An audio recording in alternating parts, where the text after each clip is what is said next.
I die according to the law.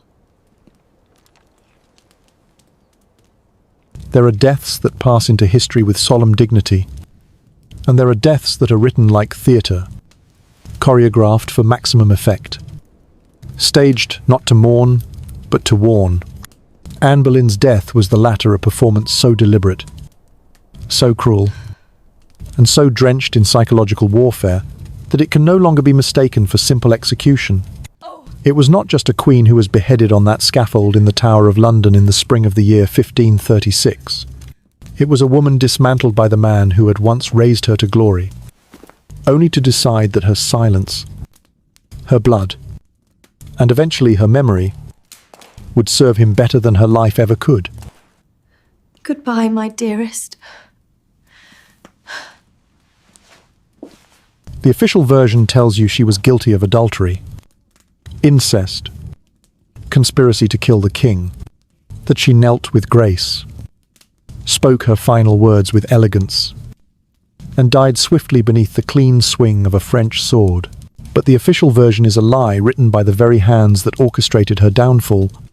The truth is that Anne was not executed, she was erased, and the scaffold was not an end, but the final curtain in a tragedy, scripted by a man who believed himself above both truth and God. They say that for half a minute after beheading, the human brain can remain conscious. The eyes may blink, the lips may move, the mind may understand what has happened, trapped in its final prison of bone and nerve. If this is true, then Anne Boleyn died, not in an instant, but across a series of gasps. She died with her eyes still searching, with her lips still moving in prayer or disbelief. She died, knowing not only that she had lost everything, but that her name would be stripped from history before her body even cooled. In the 17 days leading up to her death, she was kept in the same tower that had once welcomed her with triumph. In the year 1533, she had entered those halls as a queen-to-be, crowned with a rare ceremony at Westminster Abbey, raised high above the nobles of the land. Adored, adorned, victorious. But 3 years later, she was led back through the same gates, not with music and banners, but in silence, a prisoner accused of unimaginable crimes. She was held without husband, without child, without allies, and most crushingly, without explanation. The charges against her were absurd on their face. 6 alleged lovers, including her own brother. Wild conspiracies of poison, betrayal, ambition. But in Tudor England, absurdity was not a barrier to belief. It was a tool of terror, because the purpose was never to prove guilt. The purpose was to destroy, so completely, so swiftly, that no one would dare question the verdict.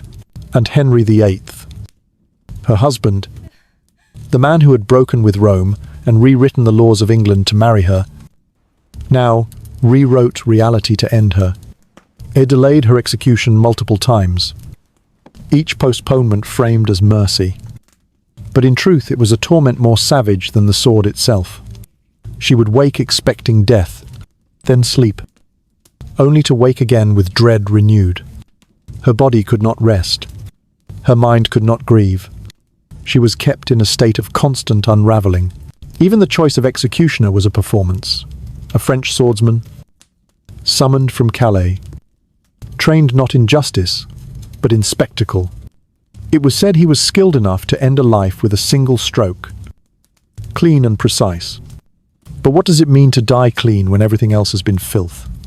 When the day finally came, May the 19th, 1536, Anne had already endured more than most can fathom.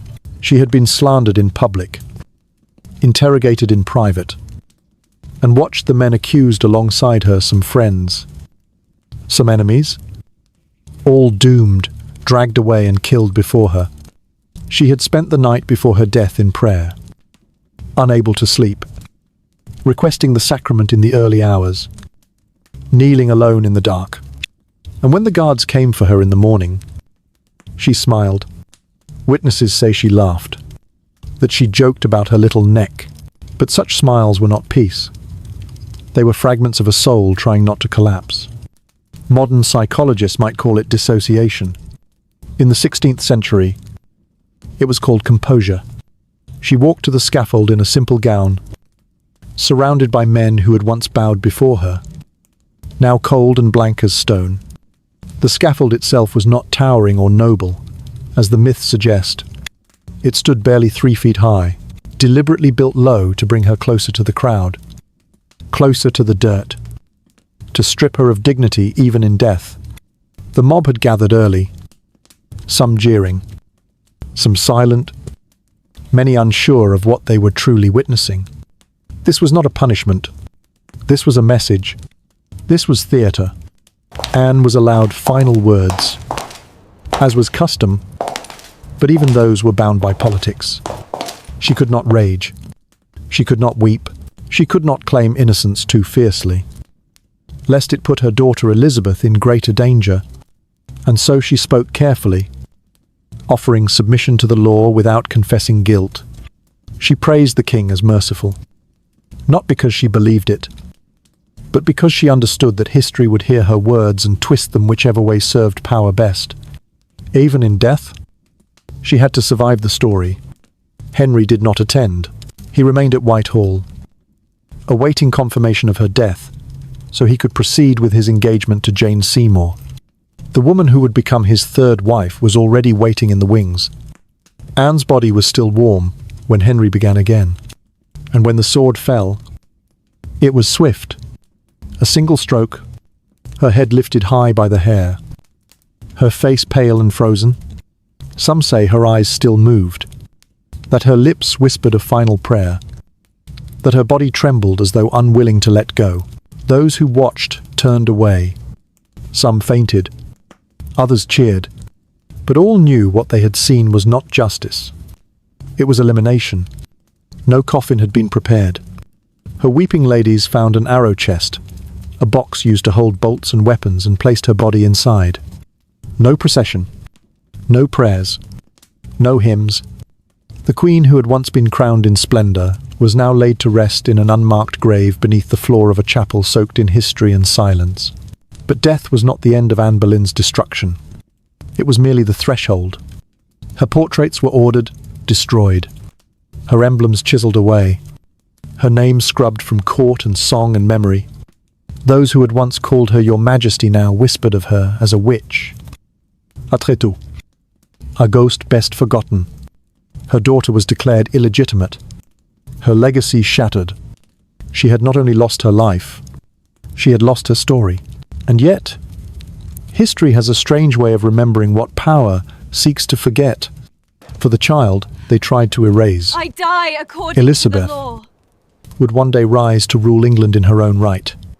And the woman they tried to erase would become immortal, not in the golden light of a fairy tale, but in the dark truth of what power does to women who rise too high.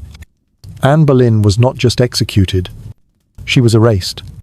But not entirely, not forever, and not by silence. She arrived at the Tower not as a prisoner, but as a queen, or so she told herself. When Anne Boleyn stepped through the gates on May the 2nd, 1536, there was still, for the briefest flicker of time, the illusion of control. She was not in chains. She was not dragged or beaten. She wore the gown of a noblewoman, her head still held high.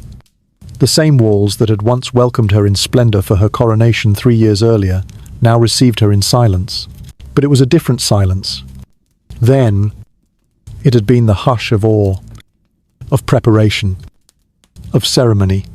Now, it was the silence of judgment, of premeditated doom. The chamber prepared for her had once belonged to queens, but no longer did it feel like a place of rest.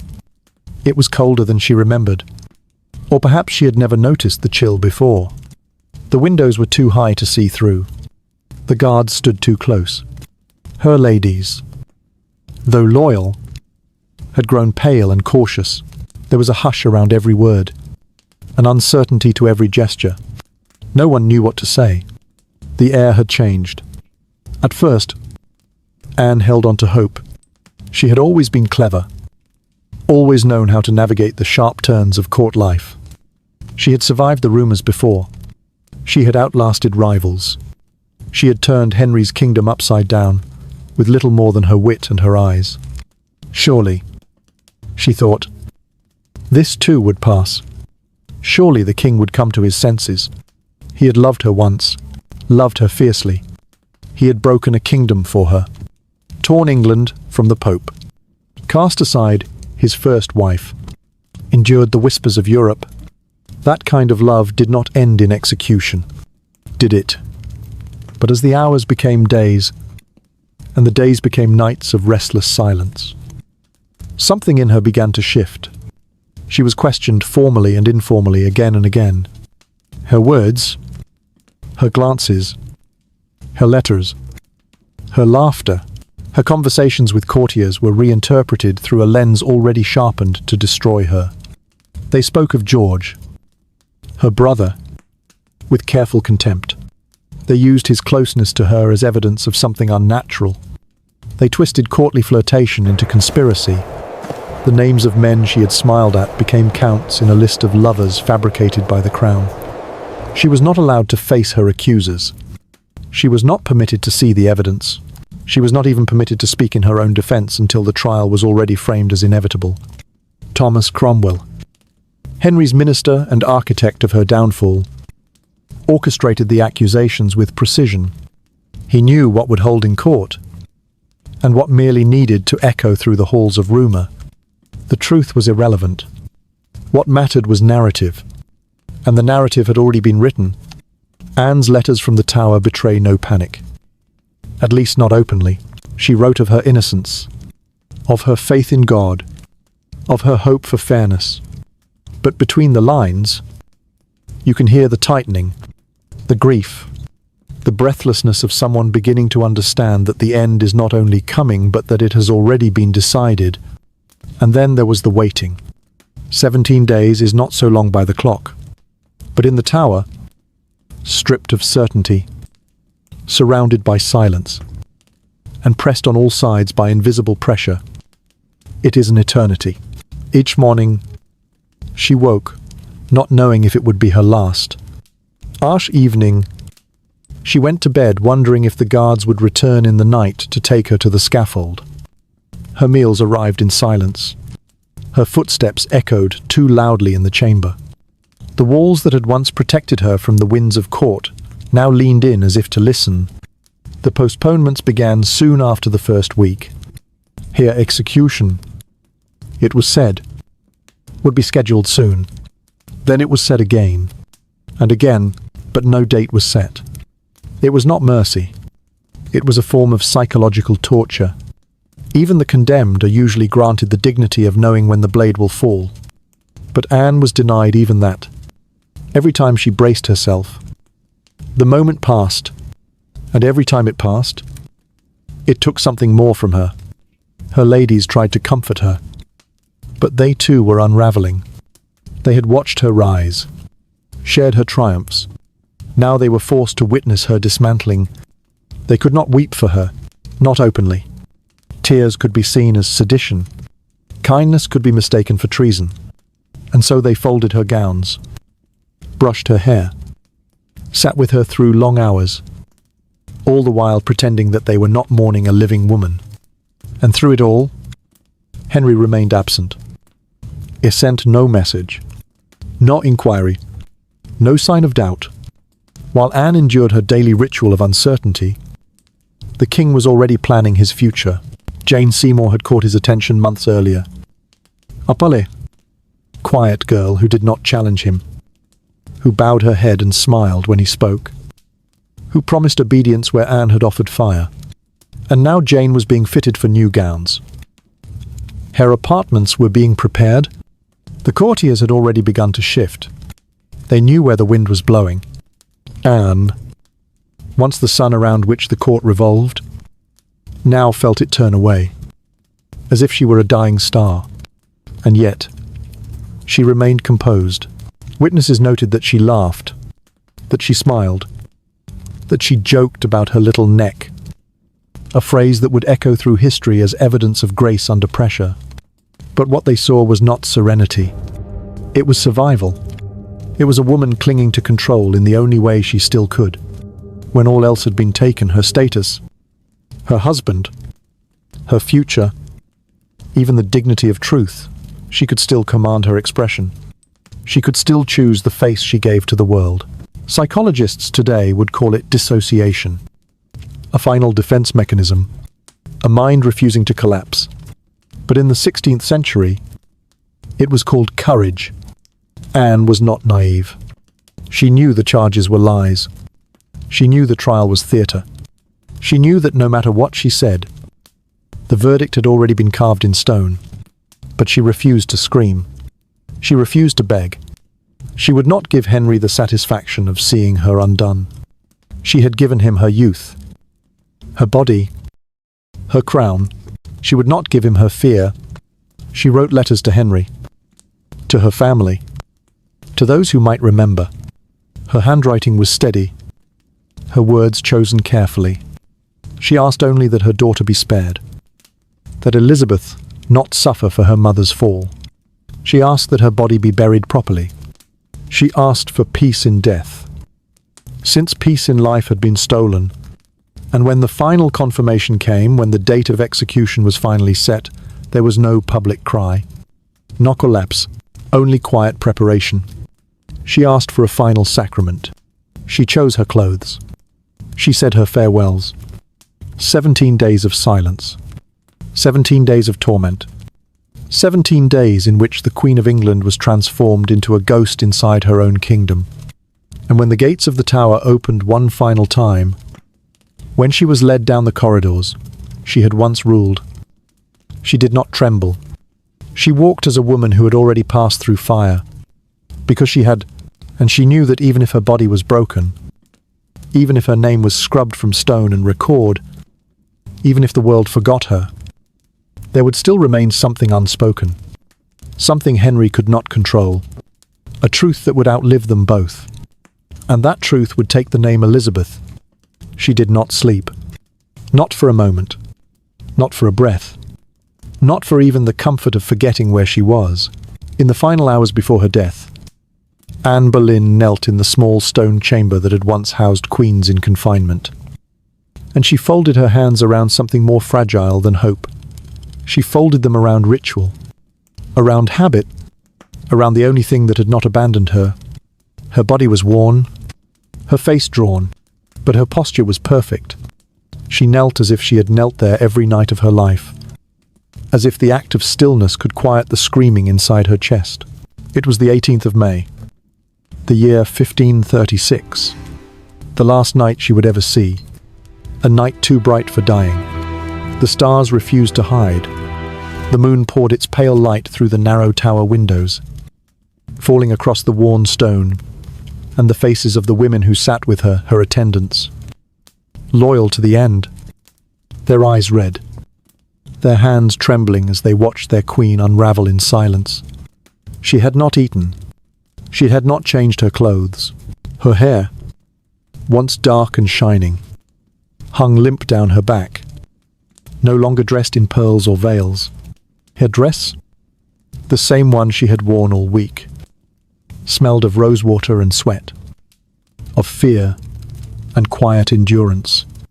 The colour had dulled, though no one dared say it. Nothing was said aloud that night. Only murmurs, only breath, and prayer. Anne had asked for the sacrament at 2 a.m. It was brought to her in a trembling hand by a priest who could not meet her eyes. She received it kneeling, and after he left, she remained on the cold floor, unmoving for hours. Her lips moved in whispers, though none could hear what was said. Sometimes she wept. Sometimes she laughed. Sometimes she stared into nothing with an expression so peaceful, it frightened even those who loved her. It was not serenity. It was surrender of a different kind, the surrender of a mind that had been pushed beyond comprehension. She had known death was coming. She had known it for days. I felt its shape settle into her bones. But the date had been moved again and again. postponed like a cruel joke told at her expense. The delay, they said, was to allow time for a skilled French swordsman to arrive. A mercy, they called it, but Anne saw it for what it was: spectacle. She had lived in fear of the axe, its dull blade, its clumsy edge. But the sword brought a different fear. The Frenchman would not miss. He would not fumble. He would not flinch. He had trained for this, but it was that very precision that made it all the more intimate.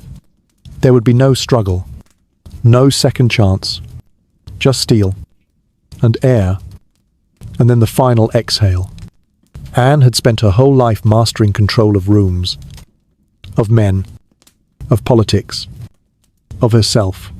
But now, she had nothing left to command except her breath, and even that, by dawn, would belong to someone else. The night pressed on like a weight. The tower was quiet, but not still. Outside, torches burned in anticipation.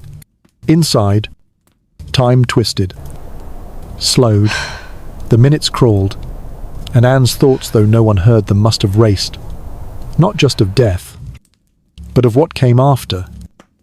Of her daughter, barely 3 years old, now illegitimate, stripped of rank, dressed in rags. Of Henry, the man she had fought kingdoms to marry, now preparing to wed Jane Seymour before her body would even cool. Of George, her brother, already dead, beheaded on false charges. Of the men who had once smiled at her, laughed in her presence, now dust, executed not for touching her, but for being useful in her downfall. She must have thought of those first days, how the court had shimmered when she entered, how Henry's eyes had followed her through every hall, how she had risen like a flame through the ranks of women more silent, more submissive, how she had made herself queen not by birthright, but by force of will. She had burned too brightly, and for that, she would be extinguished. But even in those last hours, she clung to the script.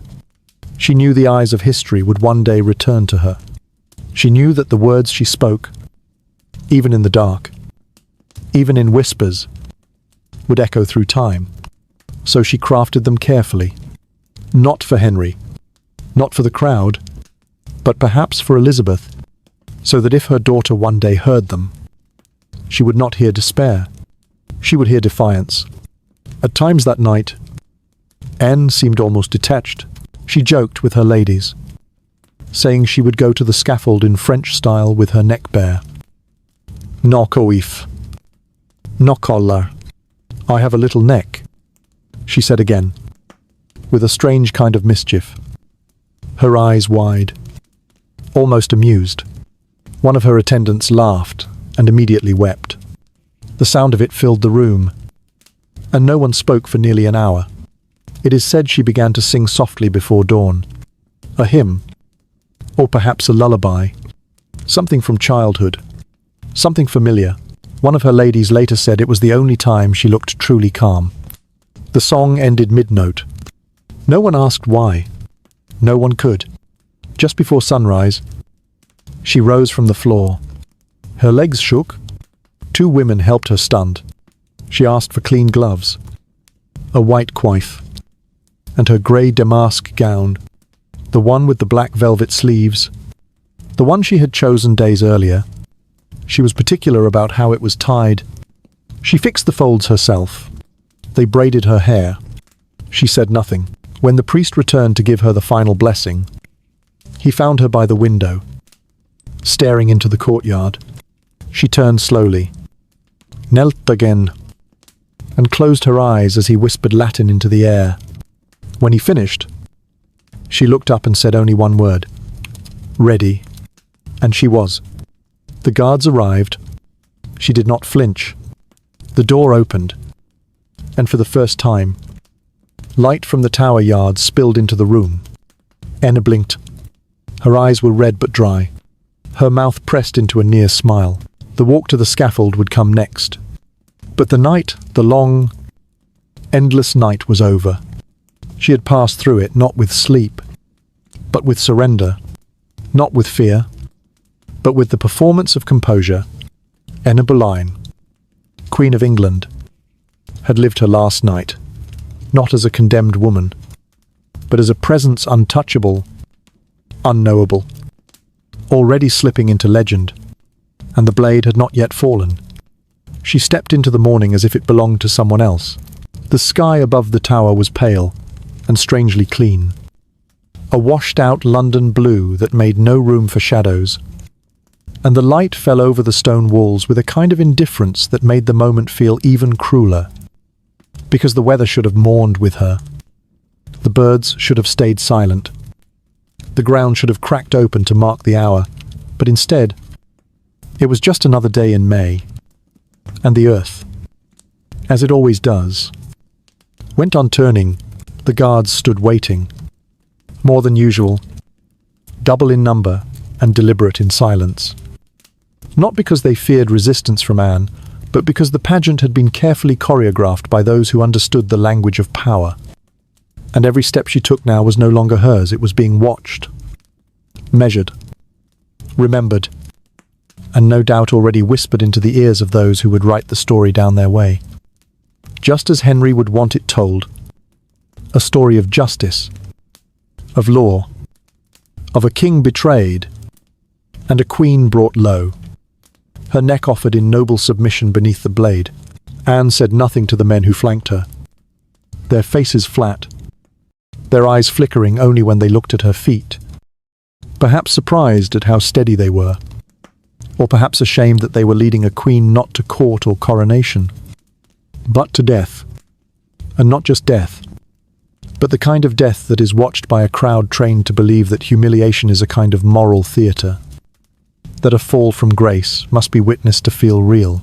They passed through the inner gate, and the breeze carried the scent of dew and damp stone, and Anne's hands, folded against her chest, did not tremble, though her breath came slowly, and her jaw clenched slightly with every step, not out of fear of what was ahead, but as if she were holding in something heavier than tears, something deeper than dread.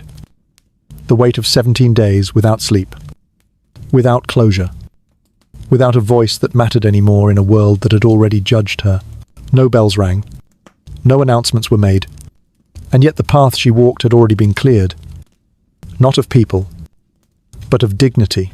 The corridors she moved through had once bowed to her presence, had echoed with courtiers calling her "Your Majesty," had held the laughter of those who had fawned over her rise, but now they stood hollow, the walls stripped bare of colour and sound, and the eyes that watched her belonged to men and women who had once smiled but now simply looked through her, as if she were already gone, already a ghost, or perhaps because they could not bear to look at her too long, afraid that to acknowledge her humanity now might remind them that she had once been like them, flawed, ambitious, alive. As she approached the courtyard, she saw the scaffold, a low, flat platform barely 3 feet high, not grand like the ones raised in the centre of London for traitors to be broken before a sea of commoners, but something smaller, more intimate, and therefore more brutal, because proximity makes cruelty more personal, and the closeness of the crowd ensured that every tremor of her body, every breath she took, every final word she offered would be heard, repeated, analysed, and turned into either shame or legend, depending on who remembered it. The crowd had already gathered. Some had arrived before dawn, not out of mourning or love, but curiosity, for the fall of a queen was a spectacle, rare enough to justify leaving breakfast uneaten. And though most would later claim they had stood there in silence, heads bowed, history has a darker memory of jeers, of mutters, of those who shouted witch under their breath, and of the calculated presence of Henry's men who had been told to cheer, not too loudly, but just enough to remind the others that the king's will was absolute, and that those who had once been raised up could be unmade just as quickly. Anne looked at none of them. She walked straight ahead, her head high but not proud, her face calm but not numb. as though she had already passed through all possible versions of fear, and had now arrived at something quieter, something cold and final. She mounted the scaffold with slow precision, her shoes pressing against the wood with no hesitation. And for a moment, she stood at its center, a single figure against the pale light of a cloudy morning, her grey gown fluttering slightly in the wind, her coif pulled tightly around her head, her eyes scanning the horizon, not for salvation, but for stillness. The executioner stood nearby, dressed in black, his sword sheathed for the moment, his gaze respectful, his silence louder than any sermon. He had never served her court, did not speak her language, and yet he was the last man she would ever see. The irony, of course, had been planned. Henry had summoned a French swordsman, not out of mercy, but out of drama, because Anne's death was not to be a clumsy chopping by an English axe, but a foreign cut, smooth, clean, and theatrical. It was a production, and Anne, as always, played her part. When given the chance to speak, she turned to the crowd and spoke words carefully chosen. Words that praised the king and acknowledged the law, but never once admitted guilt, because to do so would be to betray the one thing she still had left, the truth of her innocence. "I am come hither to die according to the law," she said, her voice steady. And though the words were submissive on their surface, the absence of confession beneath them spoke more loudly than any outcry could have. She spoke of God, of mercy, of forgiveness, and then she stopped. No final cry, no drama, only stillness. The priest approached. He prayed.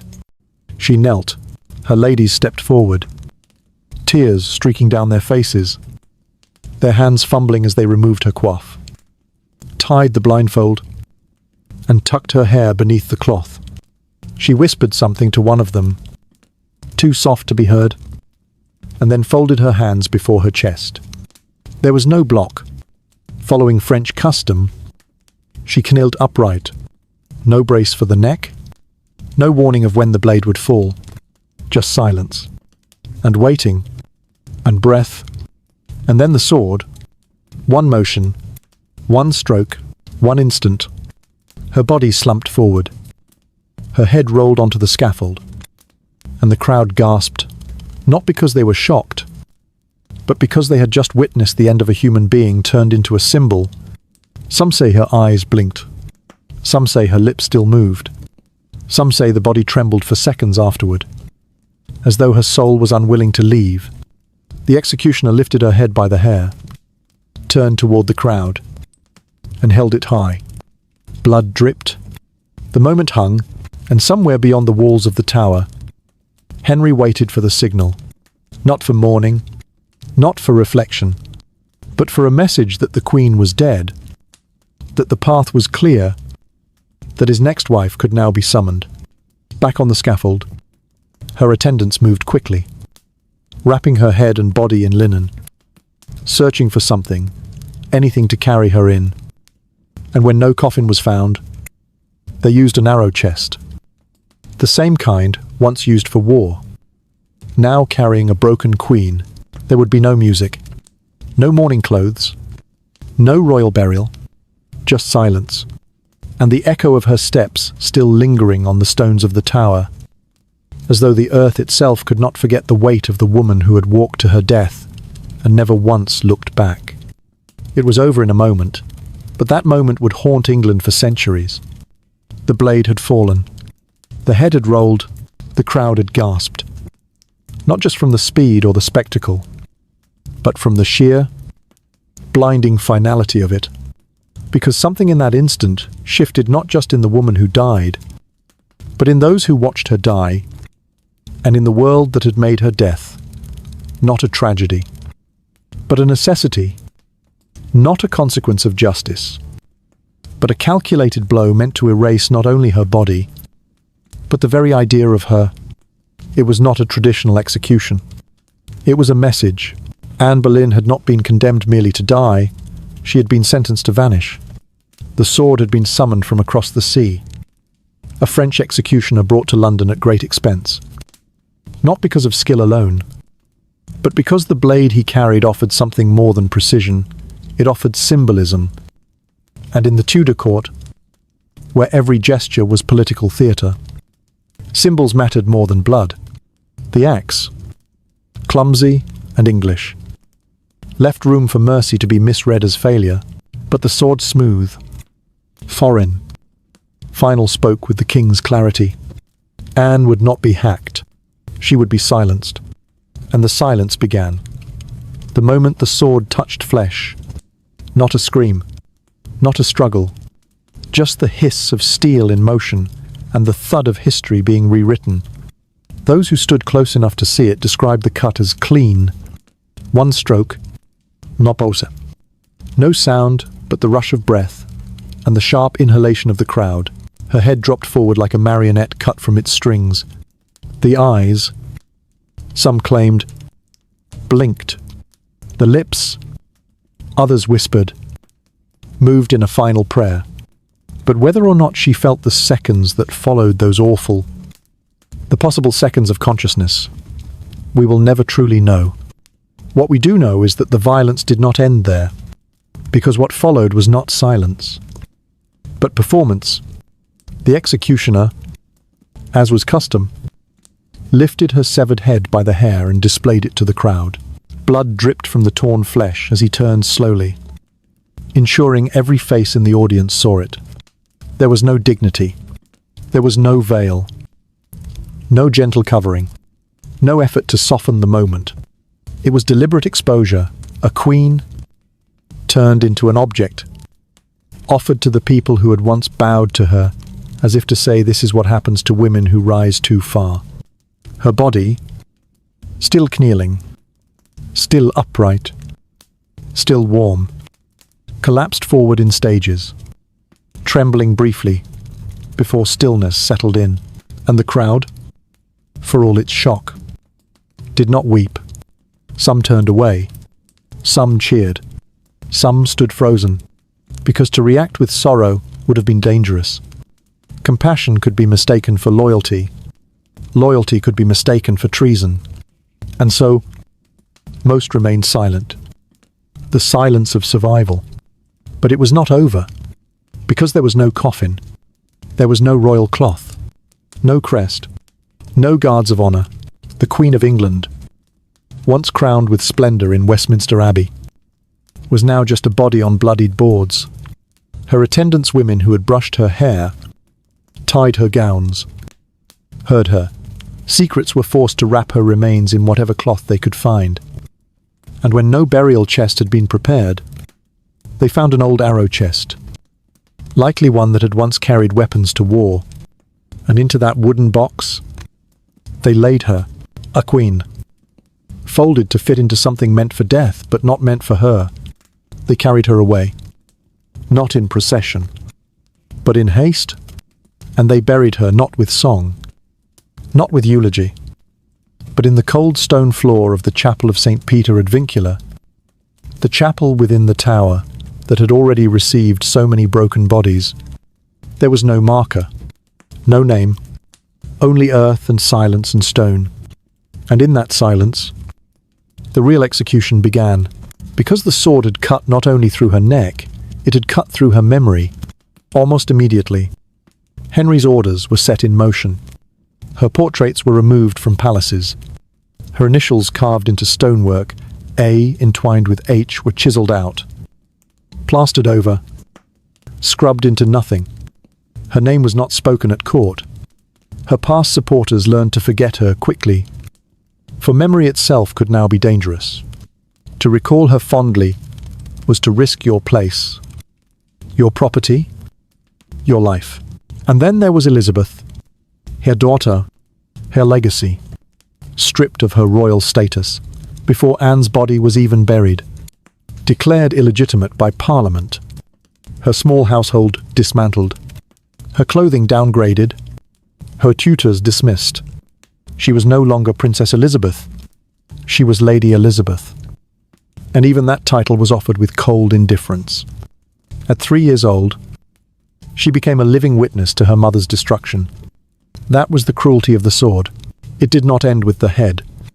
It reached backward and forward, severing history from truth, bloodline from legitimacy, love from memory. It turned Anne from a woman into a warning. It turned Elizabeth from an heir into an orphan of scandal. And in the weeks that followed, Henry did not grieve. He did not pause. He married Jane Seymour 11 days after Anne's execution. Less than a fortnight, less than 2 weeks between bloodshed and a new white gown. He had cleared the path. He had made space. Anne was not simply killed, she was removed. This is why the sword matters.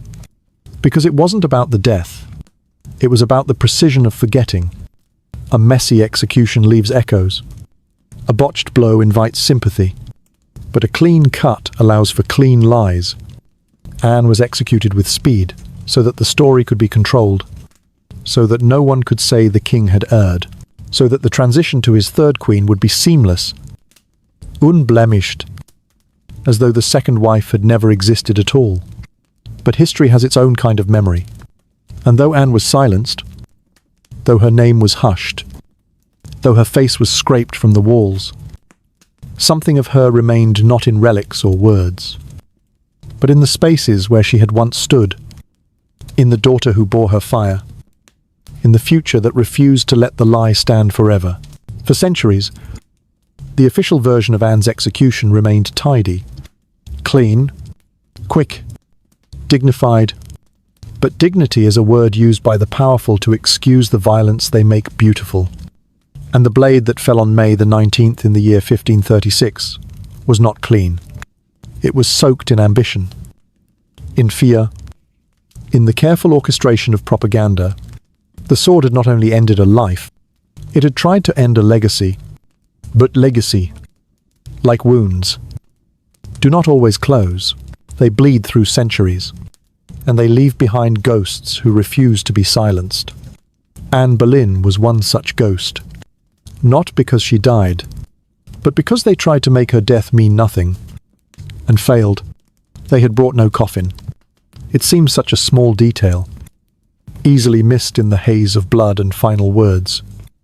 But it was not a mistake. It was a message. The Queen of England, once crowned in the gold-lit halls of Westminster Abbey, once anointed with sacred oil and praised by choirs, now lay on the scaffold floor, with no covering but linen, hastily wrapped by trembling hands. Her severed head balanced between two sobbing women, her body stiffening in the May sun, and not a single royal servant had thought to bring a coffin. Because a coffin, like a crown, confer legitimacy. A coffin means someone expected you to be remembered, and Anne Boleyn was not meant to be remembered. They searched. Those women who had served her not just as maids but as silent witnesses to her ascent and destruction. They moved quickly, instinctively, shielding her from the growing crowd that leaned closer to glimpse her stillness. They wrapped her in cloth, not fit for a queen but clean. And they found, at last, a box in the tower's stores, a long, narrow chest made for holding arrows, war instruments, death tools, rough wood that smelled of old dust and oil. And into this chest, they laid her. They folded her.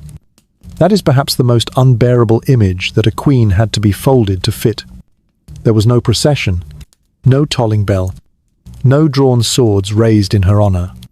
The guards had already begun to disperse. The crowd had scattered. Some were laughing now, their curiosity sated, their lives continuing as though nothing had happened. The stage was being cleared. The blood on the scaffold would dry and flake, washed away before sunset. And Anne, who had once commanded a realm, was carried across the tower yard, not on shoulders high, but hidden, cradled low, as though her body were a secret too dangerous to look at for long. The chapel was not far. The chapel of St. Peter ad Vincula stood quiet, as it always did, its stones worn smooth by centuries of steps, its floor unknowingly preparing to receive a woman who had once stood higher than any of them, who had once made the world turn with a glance. Now, no bells rang for her. No priest led the way. No incense marked her passing. There were no hymns. Just stone. And silence. The pit beneath the floor had welcomed others before her traitors. Rebels. Nobles who had fallen out of favour, and Anne joined them. Not with distinction, but with discretion. Her grave was unmarked. There was no cross. No tablet. No royal seal. The chapel was not a tomb built to honour her, but a place to forget. That was its purpose. To house the bodies, the monarchy wanted to erase. And yet, erasure is never so clean, because those who buried her could not forget what they had touched. The women who had served her, Margaret, Mary, Elizabeth, had dressed her for court, for coronation, for childbearing. They had dressed her for life. Now they had to dress her for disappearance. They held her cold hands. Once warm with command, they closed her mouth. Once open with laughter and wit, they wept over her, not aloud, but in broken breath, the kind of mourning that makes no sound because it fears too much. Some would leave the court.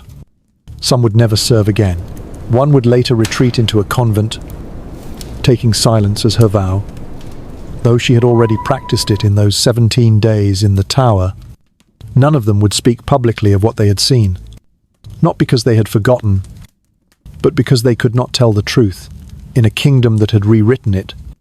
And Henry, of course, did not attend. He had not watched her die. He had not stood by her in those final moments. He had not sent a priest, not a note, not a gesture of kindness or sorrow. His silence was as total as the grave. But it was not grief, it was strategy. His thoughts were already elsewhere. Turned to Jane Seymour, his next wife, whose virtue was praised, whose obedience was promised, whose womb, he hoped, would give him the son Anne had not. He did not speak Anne's name again. Not once. And for many years, neither did England. No portrait remained. The tapestries that bore her initials were burned or altered. The H and A carved into palace walls were chiselled out, replaced with fresh stone or new symbols. Historians of the court shifted their focus. Chroniclers avoided her name, and her daughter, Elizabeth, was left in a quiet estate far from power. Her status as bastard confirmed. Her mother's fate hung over her like a shadow. But the shadow remained, because even if the crown had been taken from her head, even if the jewels had been stripped from her fingers, even if the silk had been exchanged for linen, Anne had worn the crown long enough to make history notice. And history, though slow to speak, does not forget. In the centuries that followed, her grave would be found again. In time, a marker would be placed. In time, her name would return to the walls, to the books, to the voices of those who asked not what she did, but what was done to her, because no crown had been laid upon her coffin, but the child she bore forgotten, dishonoured, dismissed would rise. And when Elizabeth became queen, the woman they tried to bury in silence would rise too. Not in flesh, but in memory. Because crowns can be stolen, broken, denied, but legacy is made in suffering. And Anne Boleyn, buried in an arrow chest in a chapel, made for forgetting, had suffered enough to be remembered, not by the king who killed her, but by the world that eventually learned to listen. She was only 3 years old when her mother was beheaded, too young to understand treason, too young to grasp the mechanics of death or the machinery of politics, too young to comprehend how a mother could vanish so completely, and yet old enough to feel the shift in the air, old enough to register the hush in the halls, the sudden absence of laughter, the eyes that once softened, now averted, the voices that once cooed, now clipped and cold. Elizabeth Tudor, daughter of Anne Boleyn and Henry VIII, was not told that her mother had been executed. She was not taken to a funeral. She was not wrapped in arms or sat down and spoken to gently. In the world of Tudor England, royal children were political pieces, not persons, and Elizabeth, who had once been celebrated with trumpets and titles, was now an embarrassment to the court. An echo of a woman the king had erased with sword and decree, and so she was put away. Her household was dismantled swiftly, like furniture after a fire. The maids who had sung to her, the tutors who had bowed to her, the women who had once carried her in their arms and whispered her mother's words into her ears, gone. Her name was altered. The title Princess disappeared from her official documents, replaced with Lady, a subtle rebranding that spoke volumes. She was now illegitimate. Bastard, a child with no place in the line of succession, no longer a symbol of triumph. Now, an inconvenience. Records from those first weeks after Anne's death tell a quiet tragedy. Clothing that no longer fit, but was not replaced. Rooms that grew colder. Servants who grew fewer. Letters sent requesting supplies. Curry. Basic necessities. Some answered. Many ignored. She was housed far from court. Out of sight. Out of mind. Because the court could not bear to look at her. Not because she resembled her mother, but because she reminded them of her. She had Anne's eyes. They said, her cleverness, her fire, even at 3. The comparison was too sharp. And so, they silenced her with absence. But children do not forget the warmth of a voice, the shape of a face, the rhythm of a mother's touch.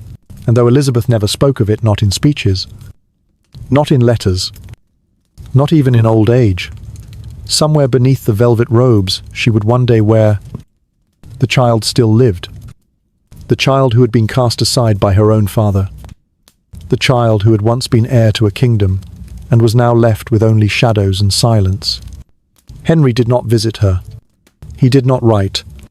He did not send portraits of her mother or speak her name aloud. To do so would be to acknowledge that Anne Boleyn had not vanished completely, that something of her had survived. And Henry could not bear that. Because power, once used to destroy, must continue destroying to justify itself. So Elizabeth was raised in careful obscurity.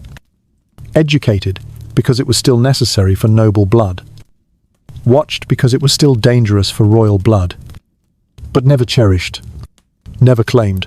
Her half-sister Mary, once herself declared illegitimate, understood too well what it meant to fall from royal favour. They were sisters not in love, but in survival, and yet even in this abandonment, something began to grow. Perhaps it was resilience. Perhaps it was fire passed from mother to daughter in the womb. Perhaps it was silence, distilled into steel. Elizabeth learned early to listen more than speak. To observe the shifting winds of court, to measure loyalty in glances and danger in compliments. She learned to hide her thoughts behind her eyes, to speak carefully, to wait, where Anne had moved like flame quick. Hot, undeniable, Elizabeth became something else, still water with a deep current. She would not chase power, she would outlast it. And in this, the memory of Anne Boleyn survived, not as name, not as praise, but as strategy.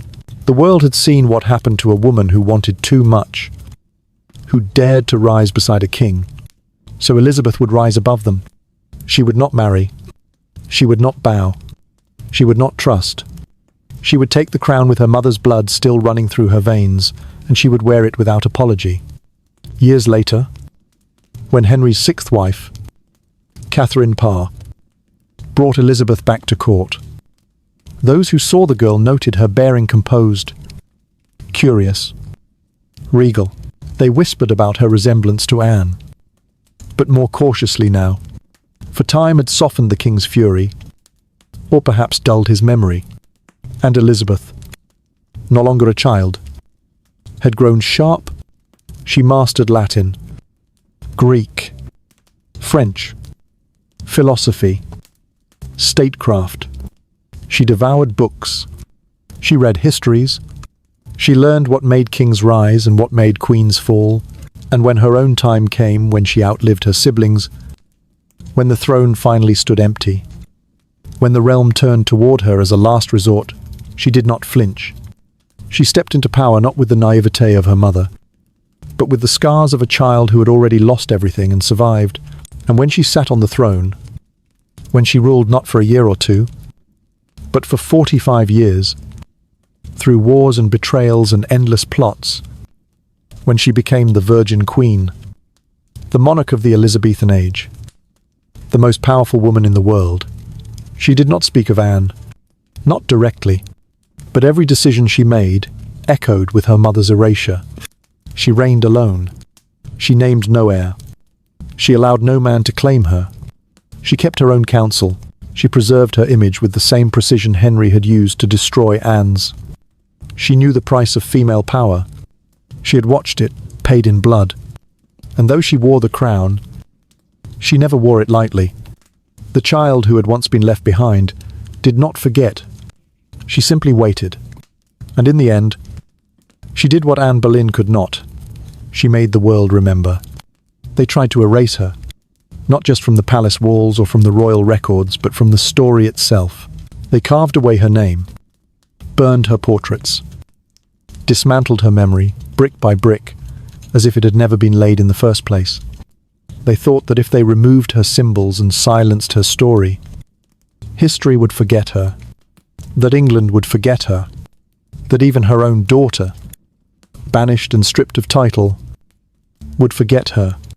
But memory is not so easily buried. And Anne Boleyn, Queen of England, for 3 years, condemned traitor in the eyes of her king, was not so easily unmade. It began with the chisels. The H and A that Henry and Anne had once etched into palace stone, twisting letters carved into the ceilings of Hampton Court and Whitehall, were scraped away or plastered over, leaving pale scars behind.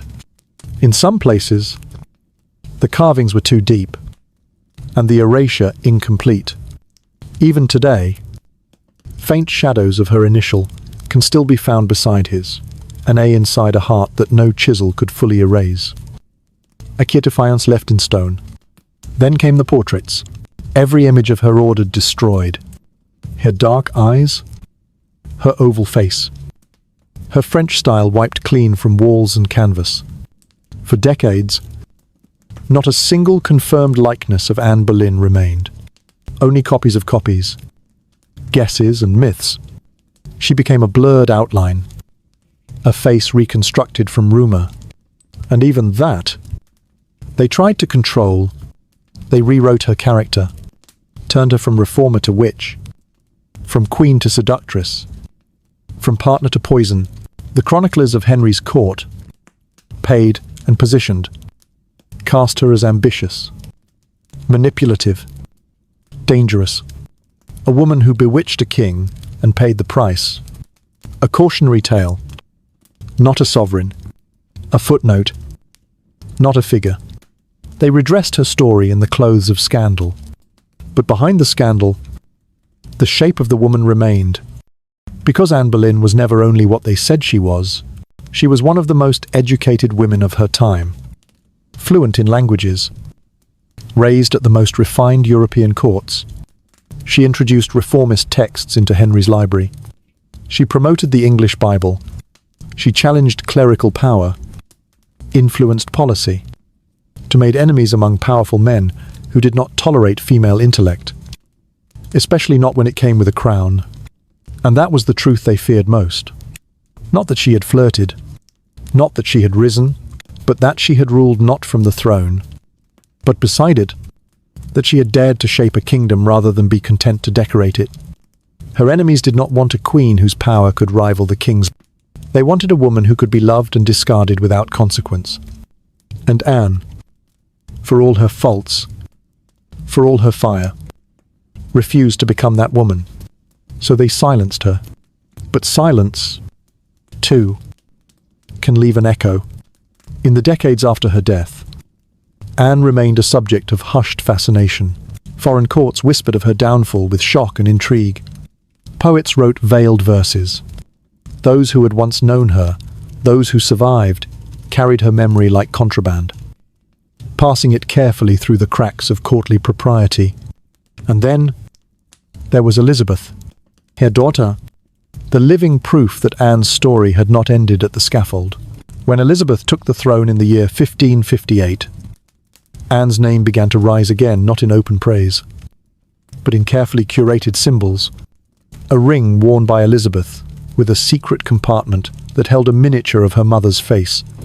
A silent, private devotion. A legacy claimed not with banners or statues, but with quiet possession. Anne was never officially restored. No proclamation cleared her name. No apology was issued. Her grave remained unmarked for centuries. But the fact of Elizabeth's reign made her impossible to erase. Because every time Elizabeth signed a decree, every time she stood before her people and declared herself a queen, beholden to no man, every time she rejected marriage and ruled alone, Anne's ghost stood behind her watching, smiling, surviving. In time, the world grew hungry for the truth. Historians returned to the records. The myths began to break. The image of Anne as seductress gave way to a more complex figure, a woman trapped in a system that feared her, used her, destroyed her. Writers, scholars, artists began to rebuild her, not as victim or villain, but as a woman who had lived, suffered, and mattered. And yet, even now, uncertainty clings to her. We do not know for certain how she looked. We do not know exactly where she is buried. We do not know what she whispered in her final seconds. Eyes blindfolded, lips still moving. But we know this. They tried to erase her, and we are still speaking her name. That is legacy. Not a statue, not a coronation, not a clean ending, but survival in memory. Anne Boleyn was not given the funeral of a queen. She was not given the mercy of justice. She was not given the dignity of truth. But she was given a daughter who reigned for 45 years, and a place in the story that refuses to fade. And sometimes, that is the greater triumph. To endure not because history let you, but because you would not let it forget. Close your eyes, and imagine her not as she died. Not in blood or linen or silence, but as she once was, walking through the long halls of Whitehall, her skirts trailing behind her like water, her gaze sharp enough to hush a room, her voice clever and bright, her laugh like something unsanctioned in a palace of measured words. Anne Boleyn. Alive. Anne Boleyn. Untamed. But history did not want her like this. It wanted her still. Soft. Small. It wanted her head bowed. Her voice quieted. Her name buried in the stone of the tower where she last knelt. And for a long time, it almost succeeded. Her memory was wrapped in the same silence that covered her grave. Her story told not with nuance, but with warning. This is what becomes of women who reach too high. This is what becomes of queens who forget they are only consorts. This is what becomes of wives who do not produce sons. But the thing they never understood, the thing Henry did not understand, is that silence is not the same as erasure. Silence is not death. Silence is waiting. And Anne Boleyn waited. She waited in the breathless hush of her daughter's early years, when the girl who looked so much like her mother was shunted into obscurity. She waited in the walls of palaces where her portraits had once hung, where her initials had once been carved. She waited in the minds of the women who had dressed her for death and never forgot the shape of her hands. And when Elizabeth took the throne, Anne's silence shifted. It became something else. It became voice.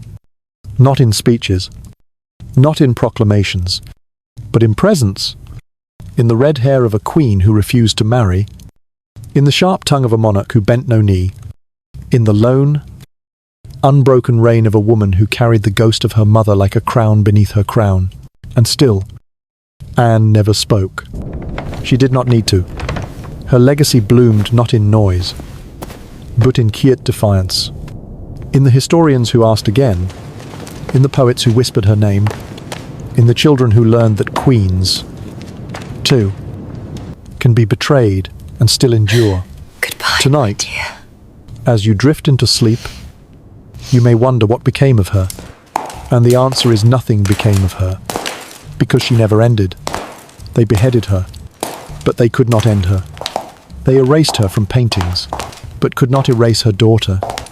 They silenced her name, but they forgot that silence has an echo, and it echoes still. In every woman who survives what was meant to destroy her, in every story that is told again, not because it is comfortable, but because it is true.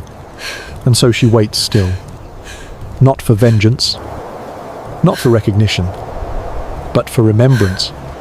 Not grand, not loud, just enough, just so the world never forgets that Anne Boleyn Lord, once have stood, mercy on my soul. once loved, once fought, and though they took her voice, she was never silenced.